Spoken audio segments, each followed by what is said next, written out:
मेरे करीम मुस्तफ़ा ने जब फरमाया तो सारे सहाबा की आंख में आंसू है, या रसूलल्लाह हम कुर्बान जाएं आपके तरीके पे, या रसूलल्लाह कुर्बान जाएं हम आपके मजहब पर, या रसूलल्लाह कुर्बान जाएं आपके फरमान पर। दुश्मन की बेटी भी आपकी नजर में बेटी है। कभी तो गैर मुस्लिम कभी अपने घर से दूर जाते, सफर पे जाते, उनकी जवान बेटियां होती तो मुसलमानों से कहते हमारे घरों का ख्याल रखना, इसलिए कि कलमा पढ़ने वाला इज्जतें लूटता नहीं है बल्कि जान दे के इज्जतें बचा लिया करता है। माशाअल्लाह माशाअल्लाह। ये तुम्हारी तारीख है। क्या है तुम्हारी ये तारीख है। और यकीन ना है मैं आपको तारीख मक्का पढ़ के बता रहा हूँ। मक्का शरीफ से एक औरत निकली रात में, नाम है उम्मे सलमा। ये निकली मक्का से हिजरत करके, कलमा पढ़ लिया। मक्का के लोग इसे सताते थे, मक्का के लोग तकलीफ देते थे, इसने कलमा पढ़ लिया था। इसका शौहर अबू सलमा ये हिजरत करके 1.5-2 साल पहले मदीना जा चुका था। इसका छोटा सा बच्चा था, गोद में लेके निकली। मक्का वालों ने इसका छोटा सा बच्चा छीन लिया, कहा अगर तू मदीना जाना चाहती है तो जा, मगर इस बच्चे को नहीं जाने देंगे। उसने कहा नबी की मोहब्बत पे ऐसे हजारों बेटे कुर्बान। माशाअल्लाह माशाअल्लाह।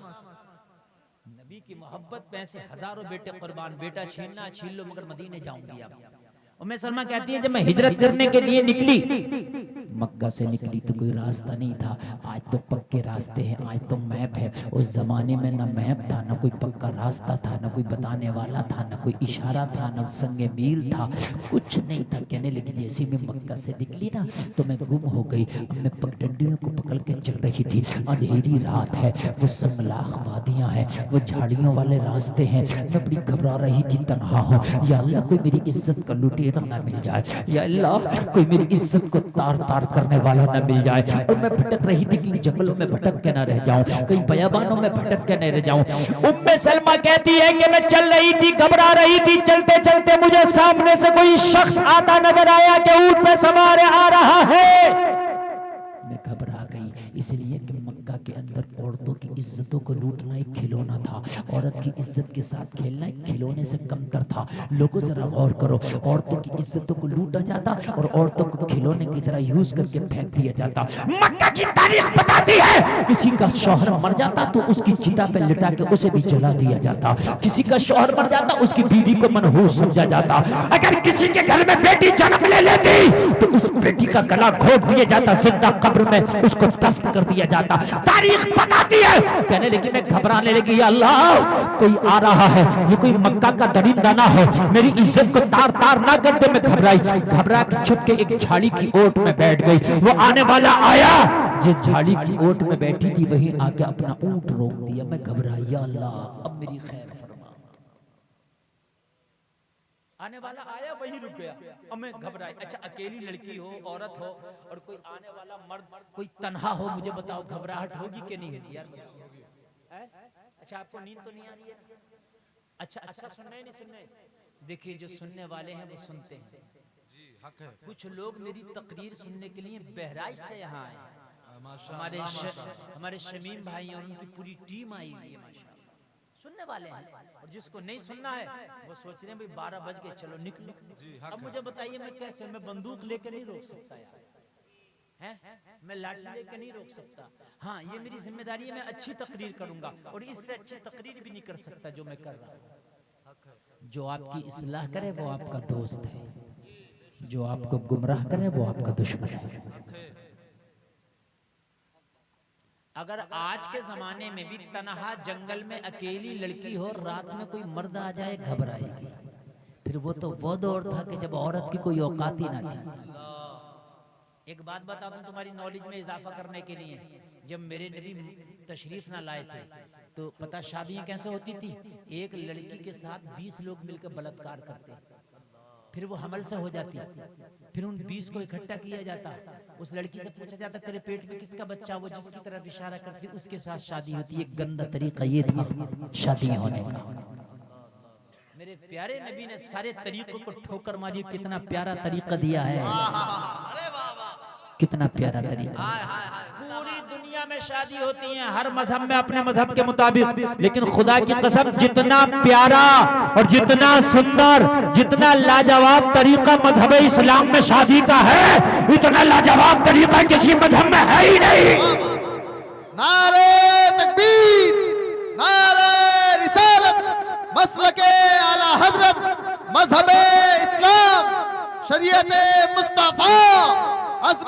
मुस्तफा, शाने मुस्तफा, रिफाते मुस्तफा, नारे तकबीर। वाह वाह नहीं है, है ही जिंदाबाद नहीं। जिंदाबाद। लाओ आप पूरी दुनिया के मजहबों को उठाओ और उनके शादियों के तरीके देखो, फिर मेरे करीम मुस्तफा का तरीका देखो। इस्लाम का तरीका क्या है? इस्लाम का तरीका ये है कि शादी करने वाला लड़का कितना भी अमीर क्यों ना हो, कितना भी ताकतवर क्यों ना हो, मगर पहले लड़की की रजामंदी जरूरी है। लड़की से पूछा जाता नहीं, पूछा जाता कि आपका निकाह करना चाहते हैं? आप क्या पूछते हैं? नहीं पूछते होंगे। और ऐसे नहीं इस्लाम कह रहा है, ऐसे पूछा है कभी झूठ कह दो, दो गवाहों की मौजूदगी में पूछ के आओ। ऐसे नहीं आप कभी झूठ कह दो और दो गवाह कौन हो, ऐसे नहीं जिसका दिल करा उसको पकड़ लिया। आजकल ये होता है कि गवाह ये चच्चा को ले जाओ, इन्हें ले जाओ। इन्हें क्यों ले जाओ भाई? एक हफ्ते से नमाज नहीं पढ़ी, दाढ़ी कटा के छिला के इसने मुकम्मल जो है अपनी दाढ़ी को ये डामर सड़क बना रखा। क्यों भाई? गवाही के लिए भी बाशरा होना जरूरी है ना। बाशरा, अच्छा बेशरा को क्यों नहीं रखा? बेशरा को रख लेते। तो बेशरा वो है कि जब जिसको शरीयत का लिहाज नहीं तो वो झूठ भी बोल सकता है। वाह वाह वाह। एक बीड़ी पे झूठ बोल जाए आदमी, एक सिगरेट पे झूठ बोल जाए, एक रुपए पे झूठ बोल जाए, एक समोसे पे झूठ बोल जाए, एक कचौड़ी पे झूठ बोल जाए। तो कुछ तो ऐसे जो खाली झूठ बोलते हैं, दिन में नहीं बोलते झूठ। अल्लाह की कसम, खुदा की कसम, अरे तुझसे किसने कहा कि इतनी कसमें खा? जो ज्यादा कसमें खा रहा ना फ्री में बिना किसी के कहे, समझ लो झूठा है। क्या जरूरत है इतनी कसमें खाने की? तुझसे कौन कह रहा कसमें का? बात पर कसम खा रहा है। समझ में बात आ रही है? बाशरा जो होगा, जिसे शरीयत का पास लिहाज होगा, वो सिक्कों में बिकेगा भी नहीं और झूठी गवाही देगा भी नहीं। बात समझ में आ रही है कि नहीं आ रही है? शरीयत का यार कानून लाजवाब है। गवाहों की मौजूदगी में लड़की से इज़्न लो। क्या लो? लड़की से इज़्न लो। अब जब लड़की कहते मैं राजी हूं, तो फिर लड़के से भी पूछो कि तुम भी राजी हो? इतने मेहर के बदले फला लड़की से तुम्हारा निकाह कर रहे हैं, राजी हो? कबूल है? वो कहते हैं हाँ कबूल है। तो निकाह होता है। पता चला कि शरीयत में दोनों का बड़ा लिहाज रखा गया है। लड़की की भी रजामंदी जरूरी, लड़के की भी रजामंदी जरूरी। वाह वाह वाह वाह माशाअल्लाह। रजामंदी जरूरी। जब तक रजामंदी ना हो शादी नहीं हो सकती। यार कितना प्यारा मज़हब। औरत को कितना बड़ा मकाम दिया इस्लाम ने, बताइए आप। इस औरत की जिंदगी से अगर इस्लाम निकाल दो ना तो औरत की औकात जूती से बदतर है। आपको यकीन ना है तो लाओ निकालें इस्लाम, औरत की जिंदगी से निकालें इस्लाम, तो निकाह भी निकलेगा। हाँ, और जब निकाह निकल गया तो क्या है? ये एक फाहिशा बचे किसी से मिलेगी, चाहे वो कितनी भी मोहब्बत करता हो, अगर निकाह नहीं है तो फिर क्या है? वो अय्याशी, वो जिना है, वो हराम है। पता चला जो जायज रिश्ता बनाता है वो इस्लाम है। सुभान अल्लाह। कोई ये कहे कि मैं अपनी महबूबा से बेपनाह मोहब्बत करता हूँ, इसके लिए सर कटा दूंगा, क्या जायज हो जाएगा उससे मिलना? नहीं। कोई ये कहे कि मैं इसे जानता भी नहीं, लेकिन निकाह इसने इससे कर लिया, तो इस्लाम कहता है दुनिया का सबसे करीबी रिश्ता तेरा हो गया। क्या प्यारा मजहब है यार, मजहब इस्लाम है। और इन बेटियों को मजहब इस्लाम अच्छा नहीं लगता, इनको बेपर्दगी बड़ी अच्छी लगती है, इनको जींस बड़ी अच्छी लगती है, खुले हुए बाल बड़े अच्छे लगते हैं इनको, मेलों में बाजारों में घूमना बड़ा अच्छा लगता है इनको, गैरों से दोस्ती करना, गैरों से बातें करना बड़ा अच्छा लगता है। मेरी बहनों, आज मेरी तकरीर को सुन रही हो तो सुनो, अगर इस्लाम तुम्हारी जिंदगी से निकाल दिया जाए तो खुदा की कसम तुम ऐसे रह जाओगी जैसे यतीम बच्चा बगैर बाप के रह जाता है। तुम्हारी कोई औकात नहीं। माँ के कदमों के नीचे जन्नत है, ये जन्नत किसने रखी है? इस्लाम ने रखी है। इस्लाम अगर तुम्हारी जिंदगी से हटा दिया जाए तो तुम्हारे कदमों के नीचे जन्नत खत्म। वाह वाह वाह। बोलो बोलो बोलो यार, खत्म है क्या? नहीं है? माँ के कदमों के नीचे जन्नत किसी के बाप ने नहीं, रसूल पाक ने रखी है। जोर से बोल दो यार सुभान अल्लाह। सुभान अल्लाह। किसी के बाप ने नहीं, रसूल पाक ने रखी है। माँ के कदमों के नीचे जन्नत। जलसे में आने वालों, बूढ़े माँ बाप को मोहब्बत की नजर से देखो तो हज मकबूल का सवाब मिलता है। ये सवाब किसने रखा? मदीने वाले मुस्तफा ने रखा। निकालो इस्लाम को अपनी जिंदगियों से। खुदा की कसम, औरत की कोई औकात नहीं रहेगी, कोई औकात नहीं। इतनी जर्रा बराबर जो औकात रह जाए। आज हमारी बहनों को, हमारी बेटियों को इस्लाम का कानून पसंद नहीं है। इस्लाम के कानून में उन्हें घुटन लगती है। अगर बेटियों की जिंदगी से इस्लाम निकाल दिया जाए तो खुदा की कसम इनकी जर्रा बराबर भी कोई औकात नहीं,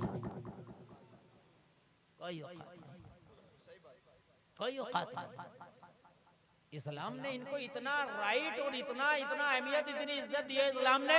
जलसे में आने वालों, ये जब तक जिंदा रहे, जब तक इस्लाम ने इनके पैदा हो जाए किसी के घर में तो रहमत, माँ बन जाए तो कदमों के नीचे जन्नत, बूढ़े हो जाए तो इनके चेहरे की झुर्रियों में हज मकबूल का सवाब। ये इस्लाम ने रखा, ये मजहब इस्लाम ने रखा। अगर इस्लाम निकाल दो तो कुछ है, खुदा की कसम कुछ भी नहीं। और यही इस्लाम अच्छा नहीं लगता हमारी बच्चियों को। मॉडर्न माहौल अच्छा लगता है तो सुनो जलसे में आने वालों, मैं आपको बताता हूं कि इस्लाम ही एक ऐसा मजहब है जो औरत को इज्जतदार बनाता है। इस्लाम ही एक ऐसा मजहब है जो औरत को इज्जतदार बनाता है। ये औरत की दुनिया तारीफ कितनी भी कर ले, मगर औरत इज्जतदार नहीं कहलाएगी जब तक कि इस्लाम के दामन में लिपट ना जाए। जब तक लिपट ना जाए, जब तक इज्जतदार नहीं कहला सकती। उम्मे सलमा कहती है, मैं डर गई, मैं घबरा गई कि ये ऊंट वाला आके मेरे पास रुका है, पता नहीं कौन दरिंदा है, मेरी इज्जत को तार तार ना कर दे। आने वाले ने एक जुमला बोला, मेरे सारे खौफ, सारे खतरात, मेरी सारी दहशत एक ही जुमले में दूर हो गई। एक ही जुमले में। वो कैसा प्यारा जुमला होगा। अब वो जुमला आपको सुना दूं, सुनना चाहते हैं आप? कहने लगी, आने वाले ने कहा कि ए झाड़ी में छुपने वाली खातून, मैं तुम्हें नहीं जानता तुम कौन हो, लेकिन मेरे बारे में सुन लो, मैं कोई आम इंसान नहीं, मैं कलमा पढ़ने वाला एक मुसलमान हूँ। अरे वाह वाह वाह, सुभान अल्लाह, सुभान अल्लाह, वाह वाह वाह, हाय हाय हाय। ये है तुम्हारा कलमा, ये है तुम्हारा इस्लाम। उम्मे सलमा कहती हैं कि मेरा सारा गम ऐसे काफूर हो गया, सारी दहशत ऐसे चली गई, ऐसे चली गई जैसे माँ ने आंचल अपना फैला दिया हो और अपने आंचल में बच्चे को ले लिया हो। जलसे में आने वालों, तुम्हारा मजहब तो ये सिखाता है कि तुम्हारा नाम सुनकर लोगों की दहशत खत्म हो जाती थी। तुम्हारा नाम सुनकर बेटियां सर उठा के कहती थी कि ये वो कलमा पढ़ने वाला मुसलमान है, इज्जत को लुटने नहीं देता, बल्कि लुटती हुई इज्जतों की हिफाजत कर लेगा। और जब स्टेज पे लाकर हम किसी की बेटी को नचाते होंगे तो वो किसी की तो बेटी होगी। अल्लाह, तेरी बेटी तो नहीं है लेकिन किसी की तो होगी। वाह वाह वाह। आप कहोगे कि वो गैर है, चलो तेरी कलमे की शरीक नहीं है, फिर तेरे नबी ने तो फरमाया बेटी चाहे गैर की हो, मोहम्मद की नजर में बेटी बेटी है। हाय हाय, सुभान अल्लाह, क्या क्या, वाह वाह, बेटी बेटी। वाह वाह। मुझे बताओ, आप जो नाचती हैं, जो डांस कर रही हैं, वो किसी की तो बेटियां होंगी। हक है। जो आप देख रहे हैं वो किसी की तो बेटियां होंगी। है? ये तो ये कहो वो किसी की बेटी नहीं है, वो पहाड़ से जन्म लेके आई है। बताया है तो वो किसी इंसान की बेटी, कलमा पढ़ने वाले की नहीं होंगी। मगर नबी तो, जिन्होंने कलमा नहीं पढ़ा नबी ने तो उनकी बेटियों की भी इज्जत की हिफाजत की है। उम्मे सलमा कहती हैं, मैंने सर उठाया और मैं कहने लगी, मेरे भाई तुझे सलाम हो कि इतनी रात में तू आ गया, मेरी इज्जत की अब हिफाजत हो जाएगी। आने वाला सहाबी है, कौन है आने वाला? नाम है हजरत उस्मान बिन तलहा। सुभान अल्लाह बोलो। सुभान अल्लाह। उस्मान बिन तलहा कहते हैं कि तू कौन? मैंने कहा मैं उम्मे सलमा। वही उम्मे सलमा जिसका शौहर अबू सलमा 2 साल पहले हिजरत करके मदीना पहुंचा। हाँ हाँ, मैं उसी की बीवी उम्मे सलमा। कहां जा रही हो बहन? मैं मदीना जा रही हूँ, मुस्तफ़ा के कदमों में जा रही हूँ, ज़ियारत रसूल के लिए जा रही हूँ। अकेली कहने लगी मेरा बच्चा भी था छोटा सा, उसको छीन लिया गया। मक्का वालों ने मेरे बच्चों को छीन लिया, मैं तन्हा हूँ, कैसे जाएगी? कहने लगी बस अल्लाह का सहारा, मुझे नहीं पता मैं कैसे मदीना पहुंचूंगी। उम्मे सलमा कहती हैं उस्मान बिन तलहा ने कहा बहन मैं अपने काम से जा रहा था, मेरा काम बाद में होगा, मेरे ऊंट पे बैठ, पहले तुझे मदीना छोड़ के आऊंगा, बाद में अपने काम पे जाऊंगा। माशाअल्लाह माशाअल्लाह। तेरी अगर इज्जत के बारे में कयामत में मुझसे सवाल हो गया तो मैं क्या जवाब दूंगा? तुझे मैं नहीं छोड़ सकता। उम्मे सलमा कहती है मैं ऊंट पे बैठ गई, उस्मान बिन तलहा ने ऊंट की रस्सी को हाथ में थामा और हाथ में थामने के बाद में आगे आगे चलते बने। उस्मान बिन तलहा, लोगों जरा गौर करो, मक्का से मदीने का सफर 400 से 450 किलोमीटर का सफर, इतना लंबा सफर। वो हजरत उस्मान बिन तलहा ऊंट की रस्सी थामे आगे आगे चल रहे हैं। हजरत उम्मे सलमा कहती है मैं ऊंट पे बैठ के पीछे पीछे आ रही हूँ। कहने लगी 400 450 किलोमीटर का सफर तय हो गया। उस्मान बिन तलहा ने एक बार भी मुझे मुंह फिर के न देखा। वाह वाह, एक बार भी मुंह फिर के न देखा। यार ये है कलमा पढ़ने वालों की हकीकत और ये है ईमान वालों की शान। माशाअल्लाह। यहाँ तो अगर शादी हो रही होती है तो जिधर लड़कियां औरतें हैं उधर ज्यादा घुसता आ जाता है। तू क्या कर रहा है इधर? तेरा क्या काम है? तेरा खाना खिला रहा हूँ। बेगैरत तू खाना खिलाएगा औरतों को? अच्छा ये औरतें भी बड़ी बेगैरत हैं, ये भी लड़कों के हाथों से खाना खाती हैं। तुम क्यों खा रही हो? तुम ये कहो फाके से रह सकती हैं और फाके से जा सकती हैं, मगर किसी गैर मर्द के हाथ का दिया हुआ खाना नहीं खा सकते। सुभान अल्लाह, वाह वाह, क्या पैगाम है, सुभान अल्लाह। हाय हाय, तुम भी अगर ये कह दो तो हम किसी गैर मर्द के हाथ का दिया हुआ खाना नहीं खाएंगे, फाके से तो चले जाएंगे। अगर हमारी कोई बहन खाना खिलाएगी, कोई औरत कोई खातून खाना खिलाएगी, खा लेंगे, वरना शादी से फाके से चले जाएंगे। मगर इन बगैर बेहयाओं का भी क्या करो, इन्हें भी उन्हीं लड़कों के हाथों से खाना अच्छा लगता है। सही बता रहा हूं मैं? हक है। उर्सों में जब जाती हैं तो चक्कर झूले में बैठी होती हैं, उसी कुर्सी पे गैर मर्द बैठा लड़का, उसी पे ये बैठी है। कितनियों को तो मैंने देखा है तो उसके बाल फंस गए चक्कर झूले में, मैंने कहा इसकी तो गर्दन फंस जाती तो अच्छा था। सही बता रहा हूँ, इसकी तो गर्दन फंस जाती तो अच्छा। उम्मे सलमा कहते हैं मैं मदीनतुर रसूल ले आया। कहाँ ले आया? मदीनतुर रसूल ले आया। उम्मे सलमा आई, मुस्तफ़ा जाने रहमत सल्लल्लाहु अलैहि वसल्लम सहाबा की जुर्मत में तशरीफ फरमा है, सारे सहाबा मौजूद हैं, आमिना का लाल मौजूद है। उम्मे सलमा आई। उम्मे सलमा आने के बाद किसी सहाबे से पूछी मैं सबको देख रही हूँ लेकिन मेरा अबू सलमा नहीं देख रहा है, मेरा शौहर अबू सलमा कहाँ चला गया? मैं सबको तो देख रही हूँ मगर अबू सलमा नजर नहीं आता।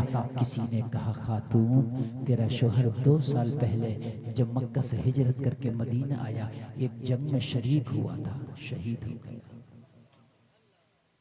जिसका बच्चा मक्का में छीन लिया हो, जिसका शौहर सहारा था तन्हा, उसको खबर मिली हो कि शहीद हो गया, बताओ उसके दिल पे कैसी बिजलियां गिरी होंगी, उसके दिल पे कैसी तबाही मची होगी। कहने लगी मेरा तो गुलशन लुट गया, मेरी तो जिंदगी की कमाई लुट गई थी। मैं मक्का से बेटे को छोड़ के इस बुनियाद और इस उम्मीद पर आई थी कि मदीना में शोहर के दामन का सहारा मिलेगा, वहीं पर उम्मे सलमा जिंदगी के शबो रोज गुजार लेगी। मगर जब पता चला कि मेरे शोहर का भी इंतकाल हो गया, मेरा शोहर भी शहीद हो गया, कहने लगी मेरी आंखों के आगे अंधेरा आ गया, पैरों के नीचे से जमीन सरक गई, मैं रोने लगी, चीख निकली। करीब मुस्तफा ने फरमाया कौन है रोने वाली खातून? अर्ज की या रसूल अल्लाह अबू सलमा की बीवी उम्मे सलमा आई है, मक्का वालों ने इसका दूध पीता बच्चा छीन लिया, शोहर के सहारे आई थी आका। शोहर भी शहीद हो गया। शोहर की खबर मिली है इसलिए चीखी है, इसलिए आशिक बहा रही है, या रसूल अल्लाह दुआ फरमा दे कि इसके दिल को सुकून आ जाए। ओ लोगों, ये मदीने वाले वो मुस्तफा है जो हाजतमंदों की हाजत को पूरी करते हैं, जरूरतमंदों की जरूरत को पूरा करते हैं। मेरे करीम मुस्तफा ने फरमाया उम्मे सलमा को मेरी बारगाह में लाया जाए। उम्मे सलमा को बुला के करीम मुस्तफा की बारगाह में लाया गया। मेरे करीम मुस्तफा फरमाते हैं उम्मे सलमा क्यों रोती है? उम्मे सलमा क्यों? कहने लगी या रसूल अल्लाह बहुत तकलीफ पहुंची है, मेरा बच्चा मक्का वालों ने छीन लिया। या रसूल अल्लाह मैं शौहर के उम्मीद पर आई थी, लेकिन यहाँ आकर खबर मिली है कि मेरा शौहर शहीद हो गया। या रसूल अल्लाह बीवियां अपने शौहरों के दामन में जो है आराम की नींद लिया करती है। या रसूल अल्लाह अब किसका दामन मेरे सर पे होगा? या रसूल अल्लाह किसका साया मेरे सर पे होगा? या रसूल अल्लाह मैं दुनिया में तन्हा रह गई हूँ, खानदान वालों को छोड़कर मक्का में आ गई हूँ। खानदान वालों को मैंने ठोकर मार दिया है इसलिए कि वो मेरे मजहब के शरीक नहीं थे। मेरे बच्चों को मक्का वालों ने छीन लिया है। या रसूल अल्लाह शौहर का साया उठ गया। मेरे करीम मुस्तफा मेरी जिंदगी कैसे गुजरेगी? मेरे नबी ने फरमाया दूसरा निकाह कर ले, तेरी जिंदगी गुजर जाएगी। मेरी शरीयत इजाजत देती है कि बहन दूसरा निकाह कर सकती है, कोई औरत दूसरा निकाह कर सकती है। अर्ज करने लगी या रसूल अल्लाह मैं बड़ी गरीब हूँ, मुझसे कौन निकाह करेगा? मेरे पास माल नहीं है, मुझसे कौन निकाह करेगा? अब वो जवानी के अय्याम भी गुजर गए इसलिए कि मेरा फर्स्ट निकाह हो चुका है। अब मुझसे दूसरा निकाह कौन करेगा? या रसूल अल्लाह कौन सहारा देगा? मेरे करीम मुस्तफा ने फरमाया ओ उम्मे सलमा जब कोई सहारा नहीं देता तो आमिना का लाल मोहम्मद रसूलुल्लाह सहारा देता है। वाह वाह वाह, नारे तकबीर, नारे रिसालत, मसलके आला हजरत, मजहबे इस्लाम, नारे तकबीर, नारे रिसालत। नहीं देता तो आमिना का लाल मोहम्मद रसूलुल्लाह सहारा देता है। उम्मे सलमा तुझसे कोई निकाह नहीं करेगा। अर्ज की आका माल मेरे पास नहीं, घर मेरे पास नहीं, दौलत मेरे पास नहीं, धन मेरे पास नहीं, वो जवानी का उरूज मेरे पास नहीं, इसलिए कि मेरा पहला निकाह हो चुका है, मुझसे औलाद की पैदाइश हो चुकी है। या रसूल अल्लाह कौन करेगा मुझसे निकाह? मेरे नबी ने फरमाया कोई नहीं करेगा तो तुझसे निकाह मोहम्मद रसूलुल्लाह करेगा। वाह वाह वाह, मेरे नबी ने जो 11 निकाह फरमाए हैं जिंदाबाद। उसमें तन्हा एक कवारी है, आए, तन्हा एक कवारी है। इसके अलावा मेरे नबी ने जो निकाह फरमाया है किसी बेसहारे को सहारा दिया है। वाह वाह वाह, अरे वाह, मेरे करीम मुस्तफा ने एक साहब ने मुझसे सवाल किया ये बताओ इस्लाम में 4 निकाह जायज है, तुम्हारे नबी ने 11 निकाह क्यों किए हैं? तो मैंने कहा पहली बात तो ये है कि जो शरीयत आवाम के लिए है वो शरीयत जरूरी नहीं कि मुकम्मल नबी के लिए हूबहू हो। नबी के मामलात अलग है, नबी के मामलात अलग हैं। और दूसरी बात ये है कि मेरे नबी ने खुदा की कसम जितने निकाह किए हैं वो सहारे दिए हैं। अब बताओ ये सहारा है कि नहीं है? अब बताओ कौन ऐसी खातून होगी दुनिया की कि नबी निकाह की पेशकश कर दे और वो इस पे खुश ना हो जाए? उम्मे सलमा कहती है रसूल मुझसे, नबी ने फरमाया हाँ अगर तुम्हारी रजामंदी हो तो तुम्हें भी मोहम्मद सहारा देने को तैयार है। माशाअल्लाह माशाअल्लाह। ये मेरे नबी है, ये मेरे नबी और ये इस्लाम है। उम्मे सलमा कहती है मैं राजी हो गई, मेरा निकाह मुस्तफा से हो गया।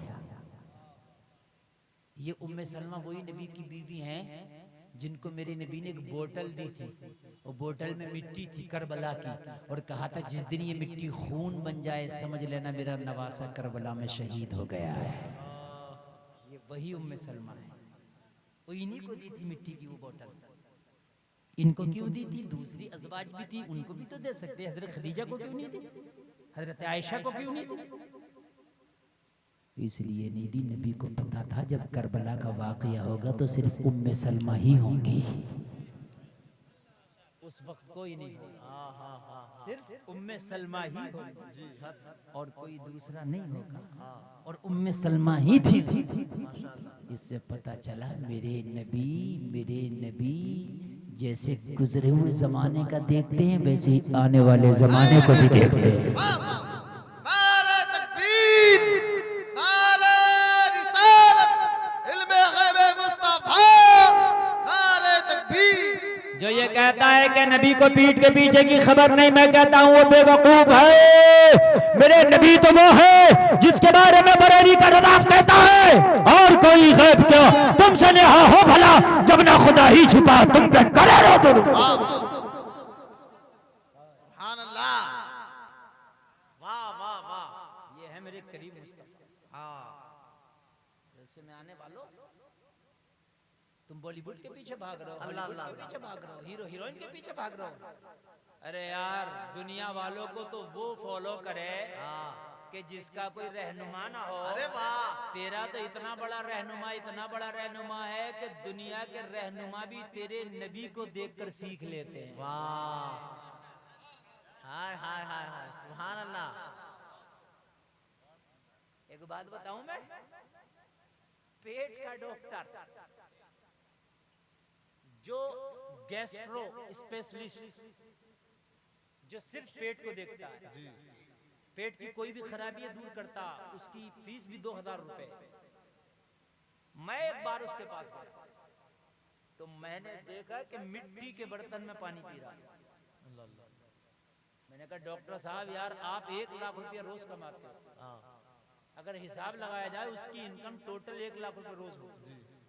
मैंने कहा आपका तो सोने का गिलास होना चाहिए यार। 1 लाख रुपया रोज जो कमाता हो तो मिट्टी का बर्तन देख के ताज्जुब ना होगा? हाँ हाँ होगा। सोने का होना चाहिए था।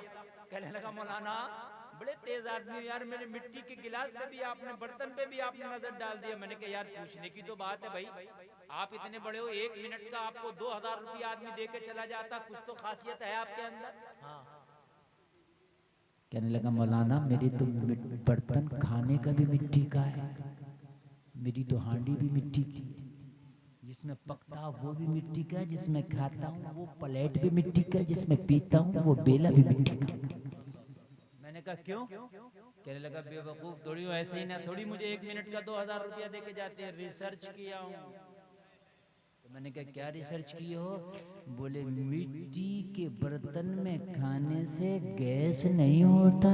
माशाअल्लाह माशाअल्लाह, वाह वाह वाह वाह। मिट्टी का बर्तन बीमारियों को ले जाता है। मैंने कहा कैसे? जरा बताएं आप कैसे? जो दुनिया की साइंस आज तरक्की कर रही है वो 1400 साल पहले तेरे नबी ने रिसर्च करके छोड़ दिया। अरे वाह, जोर से कह दो यार, सुभान अल्लाह सुभान अल्लाह। अब खाली नाच सुन के जाओगे तो क्या पता चलेगा? कुछ नहीं, खाली क्या मिलेगा? हक है, क्या मिलेगा बताओ? कुछ नहीं कुछ नहीं। तो मैं नाच का मुखालिफ नहीं हूँ जी, मगर इस बात का मुखालिफ हूँ, नाच सुन के भाग गया, इस बात का मैं मुखालिफ हूँ। ये बातें बताना भी जरूरी है। मैंने कहा ये बता यार कैसे ये मर्जों को खा जाता है? कहने लगा मौलाना जी सुन, मैं रिसर्च किया हूँ, रिसर्च सेंटर का पढ़ा हूँ। अच्छा, मैंने क्या रिसर्च की? कहने लगे जो खाना आजकल ज्यादातर 90% खाना गैस पे बनता है। गैस चूल्हे हैं क्या नहीं आपके यहाँ?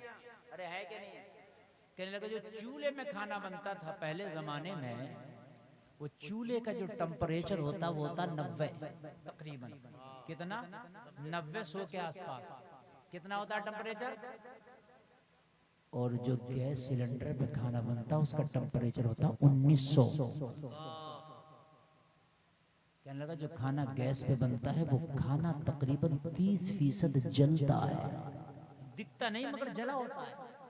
और उस खाने को जब खाते हैं तो पेट में जलन होती है, जला खा जलन होगी, गैस बनेगा, आंतों को चिपकेगा, लीवर फैटी होगा। लेकिन जब उसी गैस पे मिट्टी की हांडी को रख देते हैं तो वो 1900 टेम्परेचर को कम करके सीधा 200-300 पे ले आता है। मिट्टी का तला मोटा है ना, इतनी जल्दी मिट्टी के तले में भदक नहीं आएगा, उफान नहीं आएगा जितना इसमें आ जाता है तुम्हारे इसमें एल्युमिनियम वाले में। तो मिट्टी में पकाएंगे तो जलने से बचेगा। मैंने कहा ये रिसर्च तुमने की है? कहने लगे हाँ मैंने रिसर्च की है। मैंने कहा डॉक्टर साहब तुमने आज की है, ये किसी के बाप का तरीका नहीं, मिट्टी के बर्तन में खाना मदीने वाले मोहम्मद रसूलुल्लाह का तरीका। माशाअल्लाह माशाअल्लाह, सुभान अल्लाह। कहने लगे कहा सच में? मैंने कहा हाँ। मैंने कहा पढ़ना आप मेरी नबी की जीवनी को। मैंने कहा आप चाहो तो सोने के बर्तन में खा सकते हो, ऐसे मेरा नबी चाहता तो सोना चांदी के बर्तन में खाता। मेरा नबी पहाड़ों को हुक्म दे देता तो सोना चांदी के बन के मेरे नबी के घर में आ जाते, मगर मेरे मुस्तफा ने मिट्टी के बर्तन में खाया। मिट्टी के बर्तन में खाना सुन्नत है, मेरे नबी ने रिसर्च कर लिया था। तो 1400 साल के बाद भी अगर मिट्टी को इस्तेमाल किया जाएगा तो बीमारी से महफूज रहोगे। अरे वाह वाह वाह वाह वाह वाह वाह, अरे वाह वाह वाह, जिंदाबाद, क्या कहते हैं, वाह, हाय हाय हाय हाय, जिंदाबाद। खुदा की कसम पता उसने क्या जवाब दिया था? कहने लगा था मौलाना जी तुम्हारे मजहब की कई बातें मैं और सुन चुका हूँ, और कई बातें जो सुनता हूँ तो ऐसा दिल चाहता है कि यार फिर कलमा ही पढ़ लिया जाए। अरे वाह, हाय हाय हाय, क्या कहते हैं, अरे जरा गौर करे यार, ये रिसर्च सेंटर का बहुत बड़ा पढ़ा लिखा काबिल कह रहा है। और जलसे में आने वालों किस दुनिया की बात करते हो तुम? यार आइडियल वो बनाए बॉलीवुड और हॉलीवुड को जिसका कोई आइडियल पेशवा ना हो। अरे तेरा आइडियल तो अमीना का लाल है ना, है ना, है ना? जा पूरे बॉलीवुड से पूछ लियो, जितने भी हीरो हीरोइन है ना सबसे पूछ लियो कि ये बताओ पानी पीने का तरीका क्या है, अगर बता दे जाओ, अगर बता दे। ये पूछ लियो कि पैजामा पहनने का तरीका क्या है, बता दे जी, नहीं बता पाए, या पूछ लो अगर बता दे। नहीं बतला ना ना बता ही नहीं सकता। तेरे नबी ने बताया पैजामा पहनने का तरीका तक बता दिया, अगर पहनो तो बैठ जाओ, दाहिना पैर डाल, फिर बायां पैर डाल, जूता पहनो तो दाहिने पैर में पहनो। यार इस्लाम जैसे इतनी बारीक बारीक चीजों को भी, सुरमा लगाओ तो दाहिनी आंख से शुरू करो, नाखून काटो तो कैसे शुरू करो, सो तो कैसे सो, सोने तक का तरीका। इन हीरो हीरोइन से पूछना, अच्छा बताओ सोने का तरीका क्या है, अगर ये बता दे जाओ, मैं गारंटी दे रहा हूँ अगर ये बतला दे। तेरे मुस्तफा ने बताया दाहिनी करवट लेके दाहिना हाथ सर के नीचे लगा लो और उल्टा हाथ बाएं पहलू पर रख लो और दाहिनी करवट पर सो जाओ। इंशाअल्लाह सुबह को फ्रेश उठोगे और तुमको टेंशन और परेशानी नहीं होगी। जिंदाबाद। अच्छा आज की डॉक्टरी ये कहती है कि उल्टी करवट पर सोया जाए, उल्टे ऐसे, और नबी फरमाते हैं सीधी। डॉक्टरी फेल है नबी के सामने। क्यों? अब नई रिसर्च डॉक्टर की आई है कि दाहिनी करवट पे सोना ही बेहतर है। माशाल्लाह, नई आ गई है। कहा क्यों? कहा हार्ट के पेशेंट वैसे ही बहुत हो रहे हैं, जब बंदा उल्टी करवट पे सोगा तो हार्ट लेफ्ट साइड में होता है, ये दब जाता है। अरे वाह, जिंदाबाद, ये दब जा रहा है। अरे बाई साइड में है क्या नहीं है दिल, और जब बाई करवट पे सोगे तो ये दब जाता। वैसे ही आज 15-20% लोगों की ब्लॉकेज चल रहा है आज के खान पान से, यूरिया खा रहा है, तो इसे दबा के ना सो वरना दब जाओगे। इसलिए दाहिनी करवट पे सो ताकि ब्लॉकेज से महफूज रहो। मैंने कहा 1400 साल के बाद तुझे होश आया, मेरे नबी के कदमों पर कुर्बान हो जाए। ये सब 1400 साल पहले हो गए। माशाल्लाह माशाल्लाह, कह दो ना सुभान अल्लाह। सुभान अल्लाह। देखो अगर आप थके नहीं हो तो मैं बोलता रहूं, और आप थक गए तो मैं खत्म कर दूं। बताएं आप बोलें कि खत्म करें? माशाअल्लाह, अल्लाह सलामत रखे। देखो जो सुनने वाले मजबूत लोग हैं ना वो बड़ी मजबूती से सुन रहे हैं, और जो जाने वाले थे वो चले गए। 1 घंटा तकरीर हमारी हो गई, अगर आप नहीं सुनेंगे तो हमारा तो 1 घंटा पूरा हो गया। अब बताइए आगे बढ़े, इजाजत है? तो मैं अभी तो तकरीर ऐसी सुनाऊंगा, खुदा की कसम गदगद ना हो जाओ तो कहना। आपको ऐसा मजा आएगा कि जब तक जियोगे ये तकरीर को इंशाअल्लाह याद रखो। माशाल्लाह माशाल्लाह। देसी घी छोड़कर डालडा में भाग रहा हो। अरे यार ये दुनिया वालों का तरीका डालडा है, रिफाइंड है। मोहम्मद रसूलुल्लाह का तरीका देसी घी।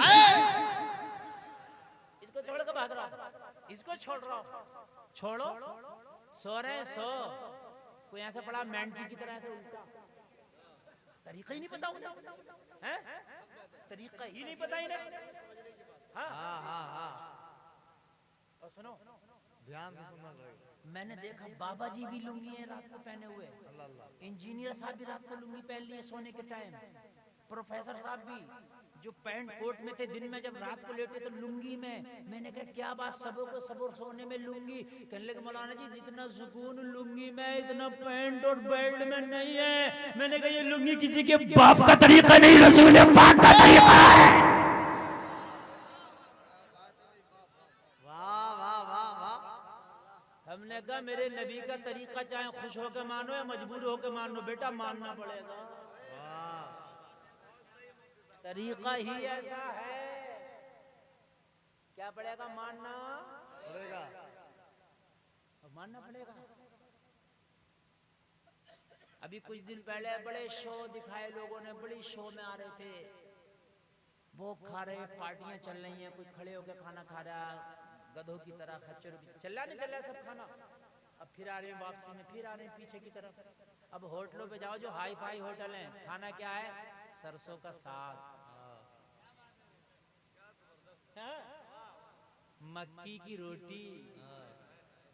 मैंने कहा यार आज से अगर 20 साल पहले अगर ये कह देते मक्की की रोटी तो क्या घर में ना खाऊंगा, यहाँ पैसे देके खाऊंगा, यहाँ स्पेशल के लिए आया हूँ। मगर अब स्पेशल फिर उल्टा हो रहा है।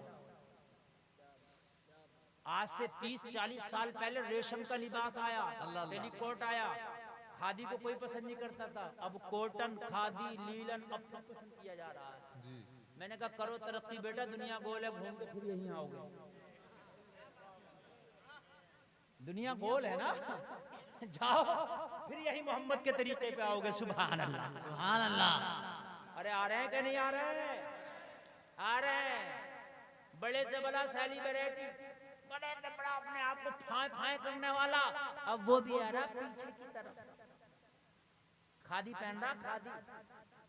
और कुछ दिन के बाद देखना, ये बात जुमला मेरे नोट कर लिए जाए, और ये नोट करें, ये कैमरे वाले जो चल रहे हैं, मेरा जुमला नोट करें। कुछ दिन के बाद मेरी जिंदगी रहे या ना रहे, मेरा वादा, मेरा दावा है, टाट का लिबास भी आएगा मार्केट में, जो टाट का लिबास कभी उमर इब्ने खत्ताब ने पहना था। और टाट की मैंने बनी हुई जवार कट मैंने देखी है, और बड़े से बड़े मैंने बड़े अमीर लोगों पे देखी है, बिल्कुल जो टाट वाला बोरी होती है ना टाट की, उसकी जवार कट, ये बास कट मैंने बनी देखी है। कुछ दिन के बाद देखना मार्केट में आएगा लिबास। दुनिया गोल है, भाग कहाँ भागेगा, फिर वही आएगा। सुम्मा रददनाहु अस्फल साफिलीन।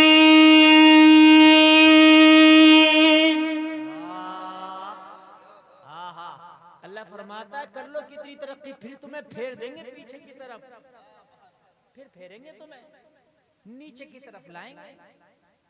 बच्चा होता है डगमगा के चलता है, सख्त चीज नहीं खा सकता, फिर जवान हो गया है, हो गया कि नहीं हो गया, और फिर जब बूढ़ा हुआ तो वही डगमगा के चलने लगा, वही डगमगा रहा, वही बिल्कुल वही है। इस बच्चे को पकड़ते थे, आज बूढ़े को पकड़ ले, बाबा गिर ना जाए। अल्लाह कुरान ने जो कह दिया वो सच है। वाह वाह वाह वाह वाह। बच्चे के मुंह में सख्त चीज नहीं देते तो ना खा सकेगा, वही बूढ़ा भी अपने मुंह में सख्त चीज नहीं लेता ना खा सकेगा। सुम्मा रददनाहु अस्फल साफिलीन। भागो कहां भागोगे, कहां जाओगे? सारे रस्सियां, सारे निजाम अल्लाह के हाथ में। किसके हाथ में? जोर से बोलो, अल्लाह के हाथ में, अल्लाह के हाथ में। हजरत उमर निकले थे इस्लाम को मिटाने, कहा था इस्लाम को मिटा कर रख दूंगा। कहा उमर तेरे जरिए इस्लाम को ऐसी ताकत दूंगा कि रूम और ईरान, कैसरो, किसरा पे जाके अगर इस्लाम का झंडा लहराएगा तो उमर वो तू लहराएगा इंशाअल्लाह। समझ रहे हैं? जब कोई ज्यादा मुखालफत पे आ जाए तो समझ लो वो दोस्त बनने वाला गोल है ना। हर चीज जब घूम के अपने टीप पे पहुंचती है तो फिर पीछे को आती है। दुनिया ने बहुत तरक्की कर ली, चांद पे पहुंच गए, जमीनों में सब कुछ देख लिया, पेट्रोलियम क्या क्या तलाश कर लिया, फिर पीछे की तरफ आ रहे हैं। होटलों में पुराने खाने, पुराने पहनावे अब तलाश किए जा रहे हैं। समझ रहे हैं कि नहीं समझ रहे हैं आप? पुरानी पुरानी ग़िज़ाएं तलाश कर रहे हैं। और खुदा की कसम आप देख लेना, एक बात और बता तू, धीरे धीरे धीरे धीरे धीरे धीरे धीरे धीरे तेरे नबी का सुन्नत तरीका भी लोग अपनाने पे मजबूर हो जाएंगे। माशाअल्लाह। अभी मैं बता रहा हूँ, सुने जरा आप। एक मुसलमान नमाज पढ़ रहा है, बहुत बड़ा योग्य गुरु आया, देखो वो सजदा कर रहा है, जैसे उसने सलाम करा, अस्सलामु अलैकुम रहमतुल्लाह, अस्सलामु अलैकुम रहमतुल्लाह, उसके पास खड़ा हो गया, कहने लगा यार एक बात बता, ये कौन सा योगा था? ओ भाई योगा नहीं है, इबादत है। क्या कहती है सर? नमाज। कहने लगा अच्छा। कहने लगा यार ये तरीका किसने बताया तुझे इस तरह से नमाज पढ़? कहा मेरे नबी ने। तो ये योग्य गुरु कहने लगा मैं कसम खा के कहता हूँ पूरी दुनिया का सबसे बड़ा अगर कोई डॉक्टर है तो वो मोहम्मद रसूलुल्लाह। आप नहीं बोलोगे? आप नहीं बोलोगे? जरा सुभान अल्लाह। ये नमाज़ी कह रहा तुझे कैसे पता? कहने लगा मैंने सर के बाल से लेके पैर के नाखून तक का योगा सीख रखा, मैं सिखाता हूँ, लेकिन एक योगा आज तक मुझे नहीं आ सका था, वो तेरी नमाज ने मुझे सिखा दिया। नाज़िम साहब किसने सिखा दिया? कहा कौन सा? कहने लगा दिमाग में बहुत बारीक बारीक नसें होती हैं, आज तक दिमाग की मुकम्मल नसों का डॉक्टर पूरी दुनिया में पैदा नहीं हुआ। बहुत बड़ी बात बोल रहा हूं मैं। ये जो ऑपरेशन होते हैं ना दिमाग के, ये सब मोटे मोटे ऑपरेशन है। जो दिमाग की मेमोरी और दिमाग की नसें, अगर एक नस काम छोड़ जाए दिमाग की तो हाथ पैर काम करना छोड़ जाता। बड़े बड़े डॉक्टर को मैंने देखा, दिमाग की नसों का भी पूरी दुनिया में एक डॉक्टर भी नहीं जो मुकम्मल दिमाग की नसों के बारे में जानता हूं। कहने लगा दिमाग की बड़ी बारीक बारीक नसें हैं, इन नसों में अगर ब्लड का सर्कुलेशन जरा धीमे हो जाए तो इंसान की याददाश्त खत्म हो जाती है, कोमा में चला जाता, हाथ पैर काम करना छोड़ जाता। कोई ऐसा योगा मुझे नहीं मिल रहा था कि दिमाग की नसों में खून को तवाजुन को बरकरार रखा जाए, कोई ऐसा योगा होता, वो तेरी नमाज से मिल गया। कैसे? तो इसने कहा दिल नीचे है और दिल का काम है पूरी बॉडी में ब्लड को सप्लाई करना। अरे दिल सप्लाई करता नहीं करता है? अच्छा नीचे मोटर लगी है, ऊपर दूसरी मंजिल पर पानी जा रहा तो लोड पड़ेगा नहीं पड़ेगा? अच्छा मोटर ऊपर रख दो, पानी नीचे को उसका छोड़ दो तो आसानी से आएगा कि नहीं आएगा? मोटर की भी जरूरत नहीं पड़ेगी, खाली पैप डाल दो ऊपर बाल्टी में, नीचे खुद ब खुद खाली हो जाएगी। कहने लगा सर ऊपर है, दिमाग ऊपर है, हार्ट नीचे है, दिल नीचे है, ये जब पंपिंग करके ऊपर दिमाग पे खून पहुंचाता है तो इस पे लोड पड़ता है, अच्छे से सर्कुलेशन नहीं हो पाता है। लेकिन मैंने देखा नमाज में जब तू सजदा कर रहा था तो दिल ऊपर हो गया था, दिमाग नीचे हो गया था। जितनी देर तू सजदे में है हार्ट आराम से दिमाग की नसों में खून के तवाज़ुन को बरकरार रखेगा।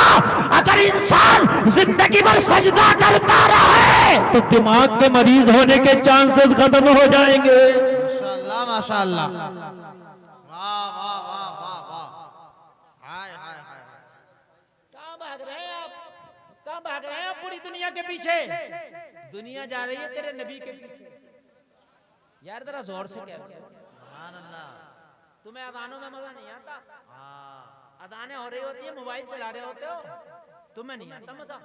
एक बहुत बड़ी बॉलीवुड की हीरोइन है, अदाकारा है, बहुत बड़ी अदाकारा है, बहुत टॉप की अदाकारा।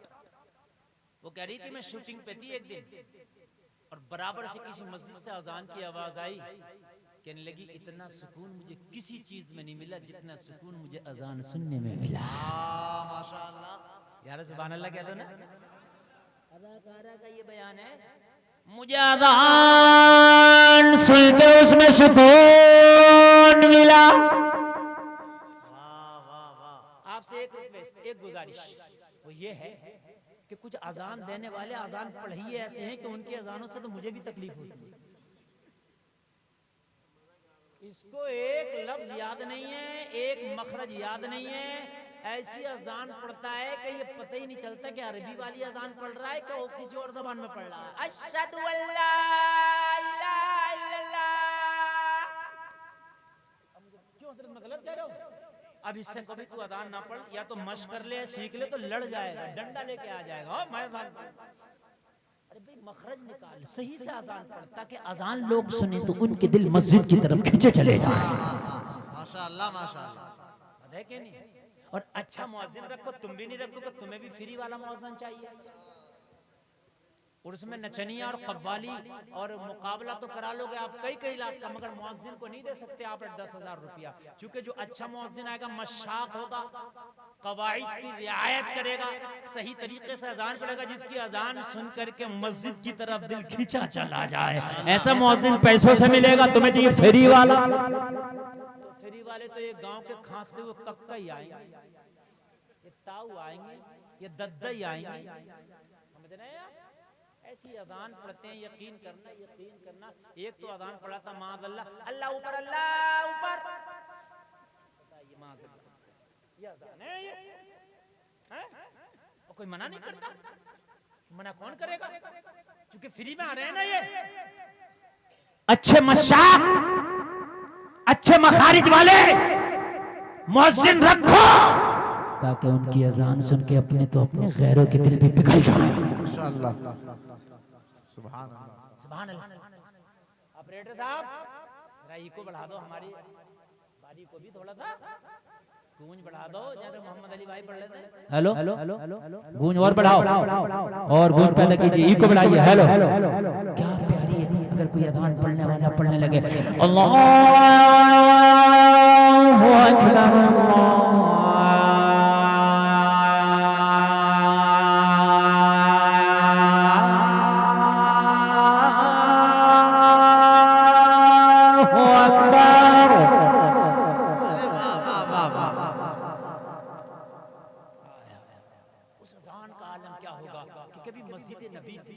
पढ़वाने वाला अमीना का लाल था, पढ़ने वाला बिलाल था। मदीने की गलियों में अज़ान की आवाज़ें गूंज रही हैं। लोगों, मुअज्जिन ऐसा हो कि अगर बेनमाजी भी सुने ना उसकी अज़ान को, तो एक वक्त के लिए उसका दिल हो जाए, यार छोड़ दे दुनिया की रंग रंगलियों को, छोड़ दे दुनिया के काम को, चल वजू कर यार मस्जिद के सजदों में अपने दिल को लगा ले। माशाअल्लाह, माशाअल्लाह। जब अज़ान में इतना मजा है तो नमाज में कितना मजा होगा। बोलो बोलो, सुनाए, इजाजत है तो जरा बोलिए सुभान अल्लाह, अल्लाहु अकबर,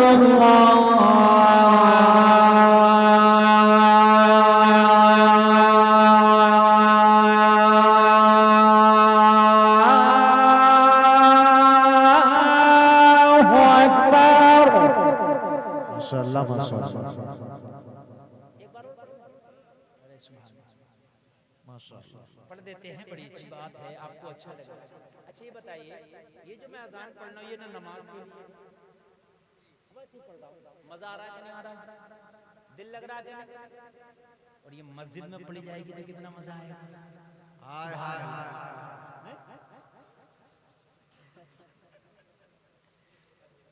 ये 8-10 वाला बस नहीं पा रहे, मुझे कहाँ से रखेंगे? अल्लाह अल्लाह सलाम। अशहदु अन ला इलाहा इल्लल्लाह,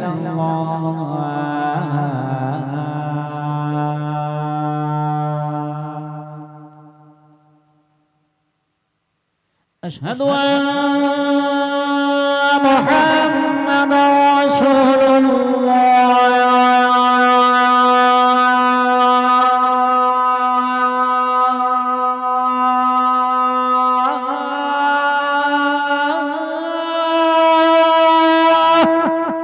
माशाअल्लाह, माशाअल्लाह। हय्या अला सलाह,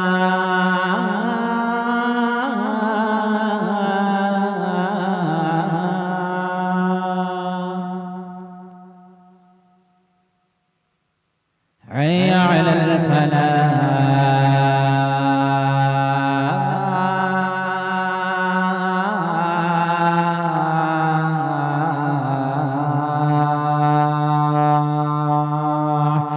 अल्लाहु अकबर,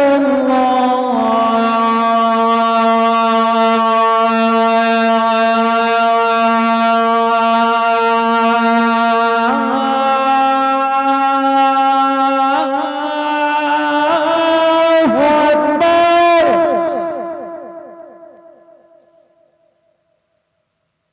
ला इलाहा इल्लल्लाह,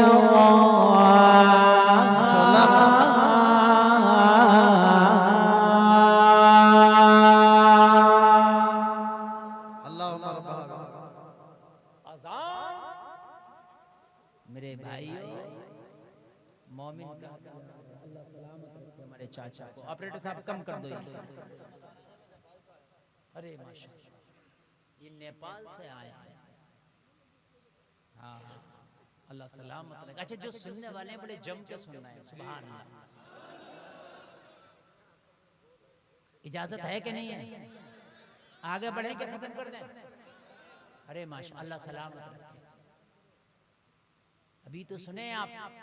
देखिए, मैं वो खतीब बोल रहा हूँ, अल्हम्दुलिल्लाह इन उलमा की जूतियों को सीधी कर करके अल्लाह ने वो मुझे फन दिया है। यहाँ तो यहाँ उर्से रज़वी में 10 लाख का मजमा होता, वहाँ बोलता हूँ तो वहाँ कहते हैं इन्हीं को बुलवाते रहो, मगर टाइम नहीं होता। वहाँ एक से एक बढ़कर खतीब, एक से एक बढ़कर आलिम, एक से एक बढ़कर मुफक्किर वहाँ मौजूद होते। बोलो, मजहब इस्लाम लाजवाब है। दुनिया के पीछे भाग रहे हो, खुदा की कसम तुम इस्लाम के दामन में तो आ जाओ, मजहब इस्लाम को फॉलो तो करो। तुम दुनिया के पीछे नहीं भागोगे, दुनिया तेरे पीछे भागेगी। सुभान अल्लाह, सुभान अल्लाह। दुनिया तेरे पीछे भागेगी। और सुने ना, अर्ज की आका जंग के फाते बन के लौटे, काफिर की बेटी है जो हमारी जंगी कैदी बनी है। बात अधूरी नहीं रहेगी, बात पूरी होगी। नबी ने फरमाया, अच्छा चादर दो उसे, खाना दो, पानी दो, और भी कुछ अगर उसकी ख्वाहिश है तो पूछो। मोहम्मद की शीतल छाया में आई है, बेअरमानी ना रहे। सहाबा की पवित्र जमात उसके पास पहुंची, बेटी खाना खा ले, पानी पी ले, चादर दे दी, इज्जत दे दी, और कहा हमारे नबी ने फरमाया कुछ और अगर चाहिए तो मांग, वो भी मिलेगा। लेकिन तुम्हारे नबी मुझसे पूछना चाहते हैं कि कुछ चाहिए तो मिलेगा, देंगे। कहा हमारे नबी का दामन इतना तंग नहीं है कि तेरी मुराद उसके अंदर समा ना सके। बता बता, मिलेगा। कहने लगी मैं तो दुश्मन की बेटी हूँ। कहा उनकी नजर में दुश्मन की बेटी भी बेटी ही होती है। माशाअल्लाह। कहने लगी कुर्बान जाऊं मजहब इस्लाम पर। एक मेरे भी मजहब वाले हैं, अगर दुश्मन की बेटी आ जाए तो उसकी इज्जत को नोच लिया जाता है। कहा यहाँ दुश्मन की बेटी आ जाए तो उसकी इज्जत की जमानत दे दी जाती है।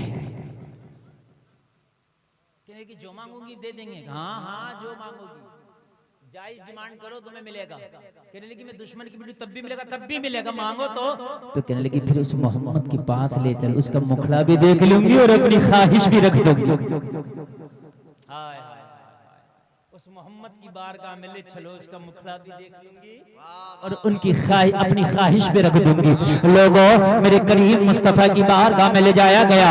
ओ दुनिया के पीछे भागने वाले, ओ दुनिया के तौर तरीकों को अपनाने वाले, कान खोल करके सुनो, तेरे नबी का तरीका ही लाजवाब है।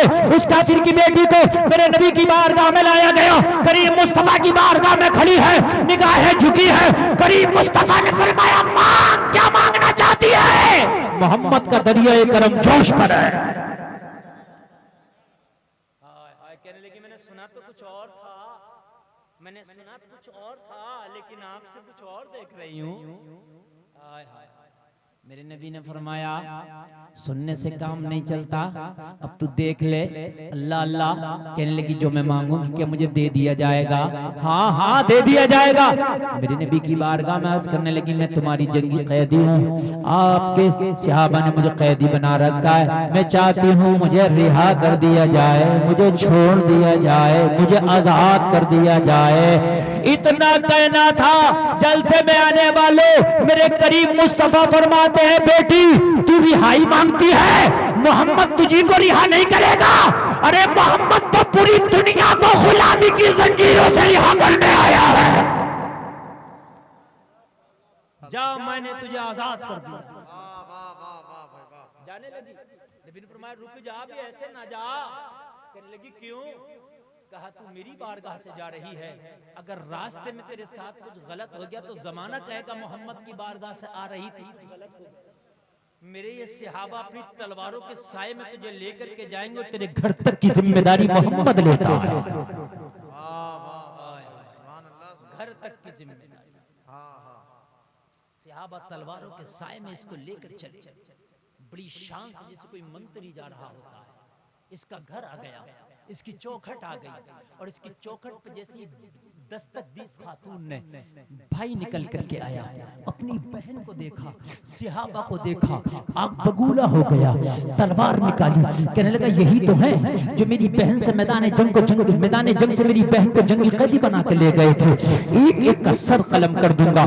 जैसे ही तलवार निकाल के सिहाबा की तरफ भाई दौड़ा, बहन सामने आ गई, कहने लगी इनका सर कलम करने से पहले तुझे बहन का सर कलम करना पड़ेगा, इनकी लाशें गिराने से पहले तुझे बहन के लाशों से गुजरना पड़ेगा। कहने लगा बहन मैं सुनता था मोहम्मद जादू कर देते हैं, क्या तेरे ऊपर भी जादू कर दिया? कहने लगी मेरे भाई मोहम्मद जादूगर नहीं है। कहा फिर कौन है? कहा अखलाक और किरदार का ताजदार है मोहम्मद। माशाल्लाह माशाल्लाह। जादूगर नहीं है, अखलाक और किरदार का ताजदार है मेरा मोहम्मद। कहने लगा क्या मतलब?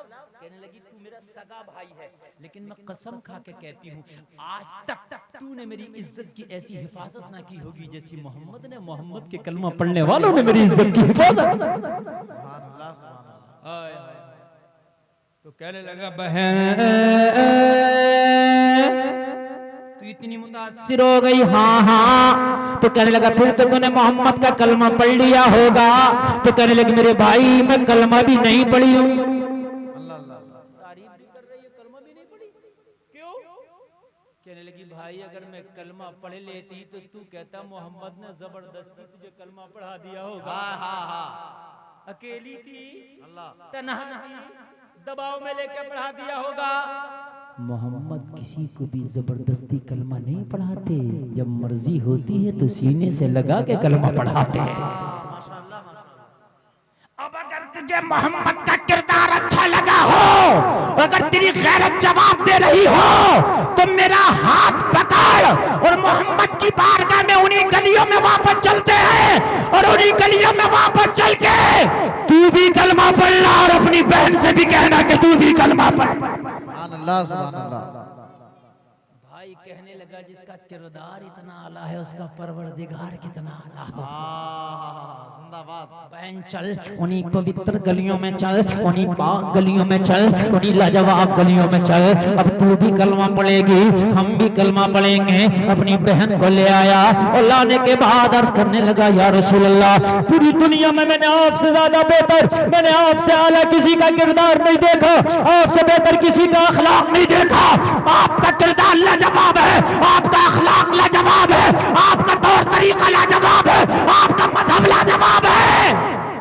अब हाथ बढ़ा के मुझे कलमा पढ़ा, अपनी गुलामी में ले ले।